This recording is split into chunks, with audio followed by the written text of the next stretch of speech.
ოჯახი არ ამყავს, არავინ არ ამყავს. ძივის დავდივარ. გუშინ წინ იყო რომ დავიცი აქ.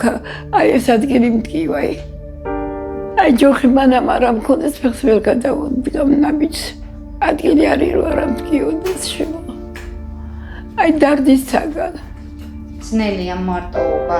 ძალიან ჩემ პირს არ უსურვებ ქალბატონო, აი მოსიცხრე პირს არ უსურვებ. ანგელოზივით კეთილი 85 წლის ნათელა ბებო მოხუცთა სახლში ცხოვრობს. ის სრულიად მარტო დარჩა. არც მშობლები ხავს, არც ძმები და დები. ყველა გარდაიცვალა. არც ოჯახი ხავს, არ ჩვილები. არავინ ხავს ჩვენ გარდა მეგობრებო. უფლის გზები შეუცნობელია. არავინ იცის როგორი სიბერე ელოდება. ნათელა ბებო ვეღარ იღებს საკვებს. ეშინია რომ არ გადასცდეს და არ დაიხრჩოს. მას ლიერს ტკივა ღრძილები და არ აქვს კბილის პროთეზი. თუმცა საბრალო ბებოს სტომატოლოგთან ვიზიტისთვის ფული არ აქვს. მეგობრებო, ჩვენ შეგვიძლია ნათელას იმ ოჯახად ვიქცეთ, რომელიც მას არასდროს ყოლია. ერთად შეგვიძლია შევაგროვოთ თანხა საჭირო წამლებისთვის, პამპერსებისთვის, ჰიგიენური საშუალებებისთვის, მოხერხებული ტანსაცმლისთვის და სტომატოლოგთან ვიზიტის გადასახდელად, რომელიც ასე აუცილებელია გაწვალებული და მარტოობით გატანჯული ბებოსთვის. ვინაიდან მას ძალიან უნდა, რომ ცხოვრების ბოლო წლები ისე გაატაროს, როგორც შეეფერება ადამიანს.